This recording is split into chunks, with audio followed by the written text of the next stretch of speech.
बासमती चावल के दामों में तेजी, ईरान इराक की मांग से बाजार में नई हलचल। जी हां, भारत के बासमती चावल बाजार में एक बार फिर से तेजी का माहौल दिखाई दे रहा है। पिछले कुछ दिनों में बासमती चावल के दामों में लगभग 7 से 8% तक की बढ़ोतरी दर्ज की गई है और व्यापार जगत से मिल रही जानकारी के अनुसार इंडियन राइस एक्सपोर्टर्स फेडरेशन के मुताबिक ईरान और इराक के लिए 2 बड़े जहाज माल लोड करने की तैयारी में हैं। ऐसे में निर्यात मांग बढ़ने की उम्मीद ने बाजार को एक नया सहारा दिया है। व्यापारियों का कहना है कि जब किसी बड़े आयातक देश से खरीदारी बढ़ती है तो उसका असर सीधे घरेलू बाजार पर दिखाई देता है। फिलहाल वही स्थिति बासमती के साथ बनती नजर आ रही है। मांग बढ़ी है तो बाजार ने तेजी भी दिखाई है। कृषि क्षेत्र के बाजार का एक सामान्य सा नियम है कि जब मांग बढ़ती है और आपूर्ति उसी गति से नहीं बढ़ती तो कीमतों में तेजी आना स्वाभाविक है। बासमती चावल के मामले में भी यही देखने को मिल रहा है। ईरान और इराक लंबे समय से भारतीय बासमती के प्रमुख खरीदार रहे हैं। इन देशों की खरीदारी में हलचल आते ही निर्यातकों ने सक्रियता अपनी बढ़ा दी है। कई निर्यातक पहले से अवेलेबल स्टॉक को सुरक्षित करने की कोशिश कर रहे हैं, जबकि मिलर्स भी बाजार की गतिविधियों पर नजर बनाए हुए हैं। नतीजा यह हुआ कि बाजार में खरीदारी का माहौल मजबूत हुआ और दामों को समर्थन मिलने लगा। ईरान और इराक क्यों है इतने महत्वपूर्ण, यह शायद आपके मन में सवाल आ रहा होगा। अगर भारतीय बासमती निर्यात की बात करें तो मध्य पूर्व के देशों की भूमिका बेहद ही महत्वपूर्ण है। विशेष रूप से ईरान, इराक, सऊदी अरब, संयुक्त अरब अमीरात और अन्य खाड़ी देशों में भारतीय बासमती की मजबूत मांग रहती है और ईरान तो वर्षों से भारतीय बासमती का सबसे बड़ा या यूं कह लें कि प्रमुख खरीदार रहा है। वहीं इराक भी बड़ी मात्रा में बासमती चावल आयात करता है।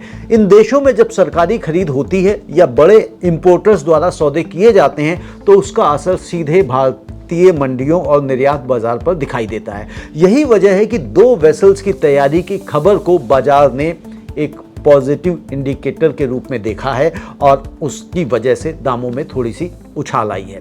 किसानों और मिलर्स के लिए इसके क्या संकेत हैं? तो दामों में 7 से 8% की तेजी किसानों और मिलर्स दोनों के लिए महत्वपूर्ण मानी जा रही है। जिन किसानों के पास अभी भी बासमती का स्टॉक बचा हुआ है उन्हें बेहतर कीमत मिलने की संभावना बढ़ गई है। वहीं मिलर्स और स्टॉकिस्ट के लिए भी बाजार का रुख सकारात्मक दिखाई दे रहा है। हालांकि व्यापारियों का मानना है कि केवल 2 जहाजों की खबर के आधार पर बहुत बड़े नतीजे निकालना जल्दबाजी होगी, लेकिन यह जरूर कहा जा सकता है कि बाजार को एक सकारात्मक दिशा तो मिली है, उससे इनकार नहीं किया जा सकता है। और भी ऐसे वक्त में यदि आने वाले दिनों में ईरान और इराक से और खरीदारी होती है तो कीमतों को समर्थन मिल सकता है।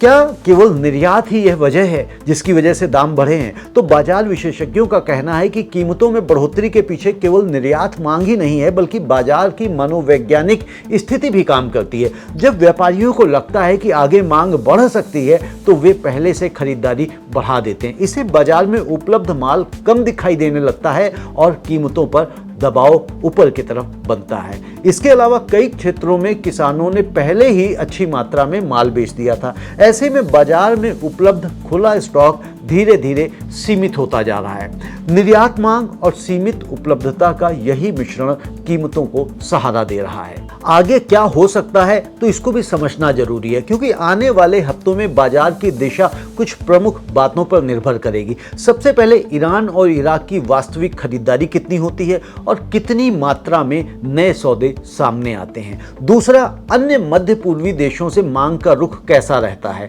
तीसरा, भारतीय निर्यातकों को भुगतान और लॉजिस्टिक्स के मोर्चे पर कोई चुनौती तो नहीं आती, कोई चैलेंज तो नहीं आता। यदि निर्यात गतिविधियां लगातार बढ़ती हैं और नए सौदे सामने आते हैं तो बाजार में तेजी का माहौल कुछ और समय तक बना रह सकता है। लेकिन यदि खरीदारी केवल सीमित मात्रा तक रहती है तो बाजार फिर से स्थिर हो सकता है। वैश्विक परिस्थितियां भी महत्वपूर्ण हैं, क्योंकि जब तक जियोपॉलिटिकल टेंशन्स हमारे बीच बनी हुई हैं तो उनको नज़रअंदाज नहीं किया जा सकता। आज का कृषि व्यापार केवल स्थानीय नहीं रहा, दुनिया के अलग अलग देशों की आर्थिक और राजनीतिक परिस्थितियां भी कीमतों को प्रभावित करती हैं। मध्य पूर्व में खाद्यान्न सुरक्षा को लेकर लगातार चिंता बनी रहती है। कई देश अपने रणनीतिक भंडार बनाए रखना चाहते हैं।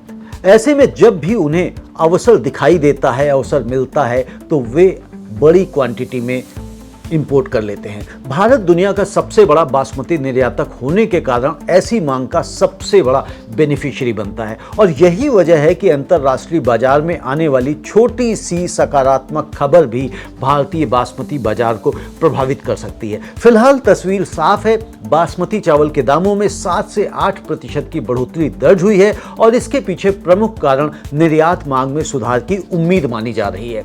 इंडियन राइस एक्सपोर्टर्स फेडरेशन के अनुसार ईरान और इराक के लिए 2 वेसल्स तैयार होने की खबर ने बाजार का भरोसा बढ़ाया है। मांग बढ़ने पर कीमतों का बढ़ना बाजार का स्वाभाविक नियम है और वर्तमान परिस्थितियां उसी दिशा की ओर इशारा कर रही हैं। अब व्यापारियों, किसानों और निर्यातकों की नज़र इस बात पर रहेगी कि क्या यह केवल शुरुआत है या फिर आने वाले दिनों में और बड़े निर्यात सौदे देखने को मिलेंगे। यदि मांग का यह सिलसिला जारी रहता है तो बासमती बाजार में मजबूती का माहौल कुछ समय तक और बना रह सकता है।